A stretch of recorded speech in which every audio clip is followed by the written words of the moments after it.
Hey, what's up, and welcome back to Interpreting the Stars, where today we're bringing it back to our X-Men series rewatch with Days of Future Past. I remember when this movie came out in 2014, it was my highest anticipated film of the year, and for a good reason apparently, because it was as good as I'd hoped it would be. It's actually kind of rare for anticipated movies to actually be this good in my opinion, but my original score for this movie was 97%. Now, with my rewatch, a lot of my scores have been dropping, so the possibility of the score actually going up from 97% was very, very low. And I can tell you now that my score definitely went up. As weird as it sounds, my score went up from 97% to 98%. It went up 1%. The reason why I'm telling you this now instead of later is because it's a lot easier for me and a lot quicker for me to tell you where this film fails than where it succeeds, because I consider it to be a nearly flawless film. While it's not entirely perfect, it nearly is. So when I use my score spreadsheet and something comes out to be 98%, that usually means one of two things. The first thing is there's a possibility that one thing stands out as bad. The other possibility, and more likelihood,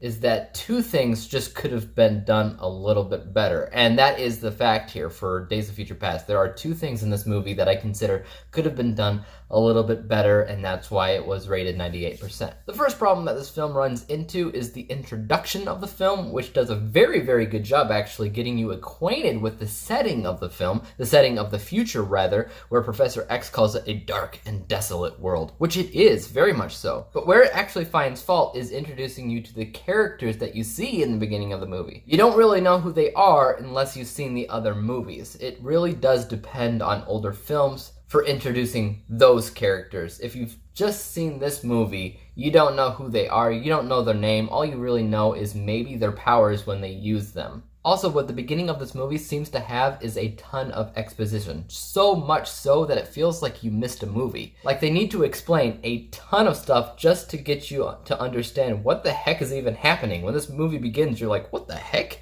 Something's wrong here. They always say with narrative, it's always better to show than to tell. But if they did that, obviously the movie would be like 10 hours longer or something.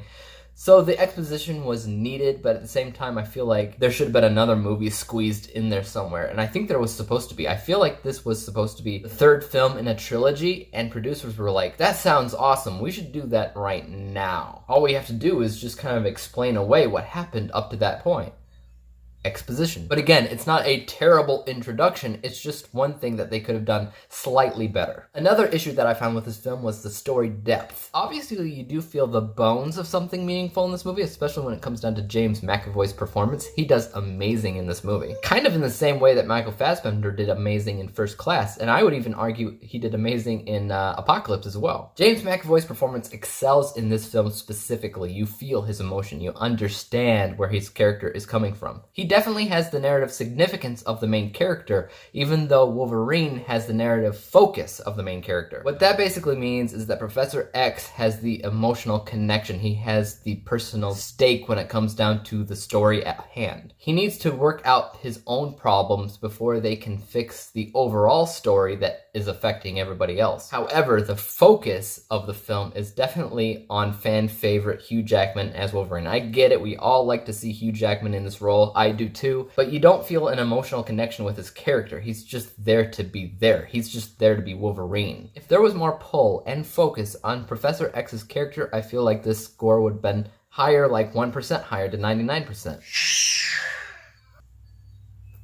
It's like a horror movie in here. And you know, story depth goes even deeper when you're looking at the villain of the movie, which seems to be split down the line between Mystique and Trask. They're both kind of villains in their own right, but they are kind of against each other at the same time. When that importance is split down the line, they kind of water each other thin. You don't feel as much of an emotional connection as you should with Mystique, and the same kind of goes for Trask. And that's because the movie probably should have just focused on one character over the other in order to have that emotional significance raised. But honestly, those are the two things that I have to complain about this movie. Where does it go right? Obviously, the easiest thing to say is everywhere else, but obviously some things are highlighted as better than others. First and foremost, the concept of this film, the idea of the film, the crossover event of the year. It's basically the Avengers of X-Men movies. That really does help the casting score, because whether you love the old cast or you love the new cast, this is the best of both worlds because you can love it either way, and I love both of them, so this is great for me.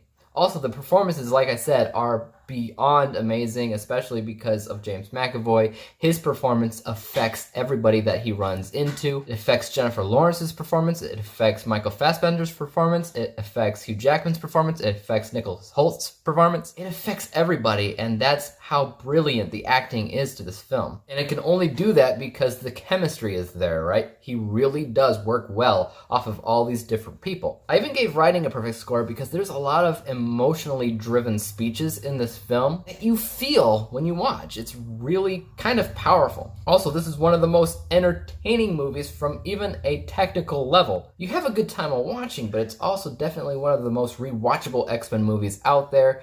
You might want to buy it. You might want to tell others to watch it too, because it is a crossover event that you can't miss.